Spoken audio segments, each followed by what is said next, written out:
नमस्कार. आज आपण गोष्ट ऐकणार आहोत एका ऋषीमुनींची आणि त्यांच्या 2 शिष्यांची.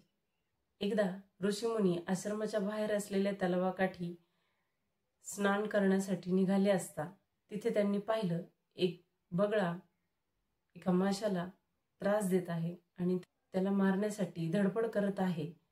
त्यावेळेस ऋषीमुनींनी त्या बगळ्याला हुसकावून लावले. काही दिवसांनी ऋषीमुनींचा मृत्यू झाला आणि त्यांना स्वर्गलोक न मिळता नरकामध्ये पाठवलं गेलं. त्यांचे जे 2 शिष्य होते, या ऋषीमुनींनी त्यांना स्वप्नामध्ये जाऊन सांगितलं की तलावामध्ये असलेल्या बगळ्याला हुसकावून लावू नका. आता दैनंदिन कार्य करत असताना एके दिवशी मोठा शिष्य जो आहे तो तलावाच्या काठी चाललेला असताना त्याला दिसले की बगळा माशाला मारत आहे. ते पाहूनही शिष्याने त्याला हुसकावून लावले नाही. काही वर्षे गेली आणि कालांतराने पहिल्या शिष्याचा देखील मृत्यू झाला. त्याला सुद्धा स्वर्ग न भेटता मृत्यू लोकात पाठवलं गेलं. आता राहिला दुसरा शिष्य. त्याच्या स्वप्नामध्ये येऊन शिष्याने सांगितले की बगळा हुसकवून लाव. दुसरा शिष्य खूप बुचकळत पडला. नेमकी गुरुचं ऐकावं की आपल्या मित्राचं ऐकावं. तो मोठा धर्मसंकटात पडला.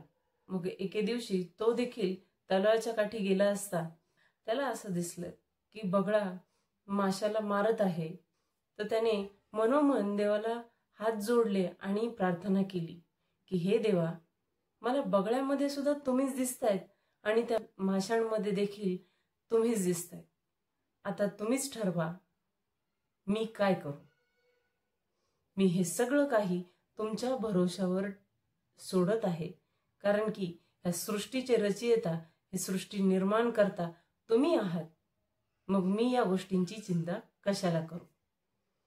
असं करून त्याने आपली दिनचर्या, आपले जे दैनंदिन कार्य आहे ते करत राहिला आणि नामजप करत राहिला. असं करता करता बरेच वर्ष गेले आणि कालांतराने ह्याही शिष्याचा मृत्यू झाला. त्याला मात्र स्वर्गलोकी पाठवलं गेलं. तिथे उपस्थित असलेल्या नारदांनी भगवान श्री नारायण देवतांना विचार की हे प्रभू नारायण, तुम्ही मला सांगा ही तुमची लीला काय आहे की ऋषींना नरक, त्यांच्या मोठ्या शिष्याला नरकलोकी पाठवलं, तुम्ही या शिष्याला स्वर्गलोकात का बरं पाठवलं. यावर प्रभू श्री नारायण म्हणाले की पहिले जे ऋषी तलावाकाठी गेले असता त्यांनी बगळ्याला हुसकावून लावलं. त्या दिवशी बगळा अत्यंत भुकेला असून त्याने जर मासा खाल्ला असता तर तो जिवंत राहिला असता, पण थोड्या वेळातच त्याचा मृत्यू झाला आणि त्याचं पाप हे ऋषीमुनींना लागलं. त्यामुळे त्यांना नरकात जागा भेटली. नारदाने पुन्हा विचारले, शिष्याने बगळा तर हुसकून लावला नव्हता, मग त्याला नरक कसा भेटला. यावर भगवान श्री नारायण म्हणाले की त्या दिवशी बगळ्याचं पोट भरलेलं असताना देखील तो माशाला त्रास देत होता. विनाकारण मासे मारून त्यांच्याबरोबर छळ करत होता. त्या माशांचा मृत्यूचं पाप हे पहिल्या शिष्याच्या माथी लागलं. त्यामुळे त्याला नरकवास घडला.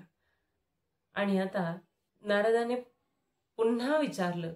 शिष्याने तर तेच केलं की त्याने बगळ्यालाही हुसकून लावलं नाही आणि माशांचा जीवही वाचवला नाही. भगवान श्री नारायण म्हणाले की तो जो दुसरा शिष्य होता त्याने सर्व काही माझ्यावर सोपवलं.